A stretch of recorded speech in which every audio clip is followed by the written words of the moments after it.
Today I will discuss the role of the Milford, Delaware area during the American Revolution and how the region reflected the broader revolutionary experience of the mid-Atlantic colonies.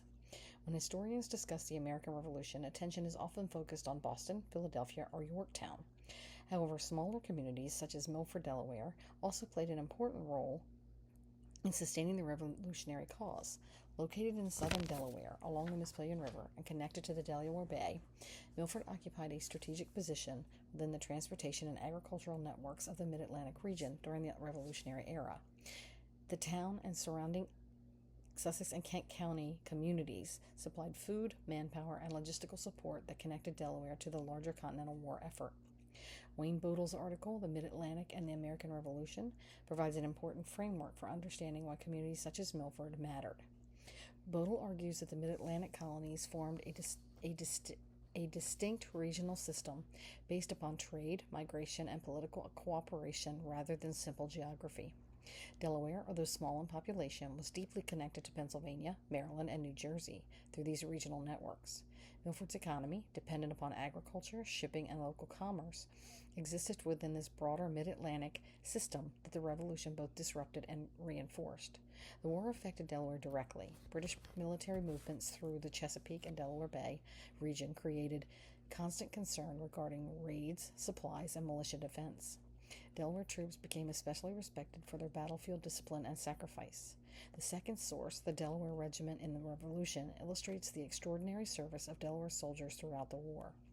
Major C.P. Bennett's narrative traces Delaware participation in major campaigns including Brandywine, Germantown, Camden, Cowpens, and Yorktown.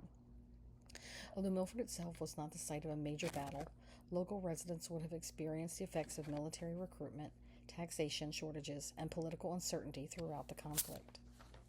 Written reports speak of soldiers like Colonel John Hazlett of Milford, who led the Lower Regiment of Delaware Militia. As commander of the 1st Delaware Regiment, Hazlett led 8 companies of about 200 each. This regiment was sent to join General George Washington in time to fight the Battle of Long Island. They went on to fight in White Plains, Trenton, and Princeton. The regiment became known as the Fighting Delawares, as well as the Fighting Blue Hen Chickens. In 1777, Hazlett died at the Battle of Princeton after being shot in the head. Upon hearing of his death, General Washington expressed gratitude for success in Princeton, but lamented on the loss of one of his best soldiers, John Hazlett. Particularly significant was Delaware's contribution to the Southern campaigns. Bennett describes how the Delaware Regiment continued fighting even after devastating losses at Camden in 1780. These sacrifices had direct local consequences because Delaware's small population meant that military losses affected nearly every community in the state, including Milford and surrounding Sussex County settlements. Families in the region would have seen neighbors, relatives, and local militia members depart for campaigns stretching from New Jersey to South Carolina. Milford's revolutionary significance also reflects a larger historiographical issue raised by Bodle.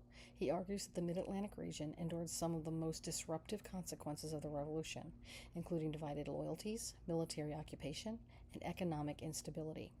Delaware communities occupied a middle ground between North and South, and this regional position shaped both political moderation and military vulnerability.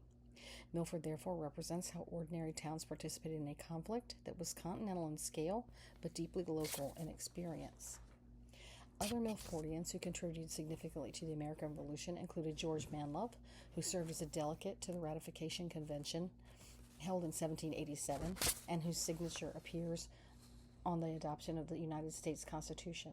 John Jehu Davis served as a captain in the militia and became the first acting president of the state under the Constitution of 1775. Daniel Rogers was the first governor of the state, while John Revel served as the first lieutenant in the Continental Army. John Ralston served on the Privy Council of the Delaware State. Levin Crapper, one of the wealthiest men in Sussex County, was part of a committee who drafted documents to present to the Continental Congress, reflecting the views of what were then known as the 3 lower counties of Pennsylvania, related to problems with Great Britain. In conclusion, the Milford area demonstrates how smaller mid-Atlantic communities contributed meaningfully to the success of the American Revolution. Through military service, agricultural production, and participation in regional trade networks, Milford and surrounding Delaware communities became part of the broader revolutionary struggle that transformed the mid-Atlantic colonies.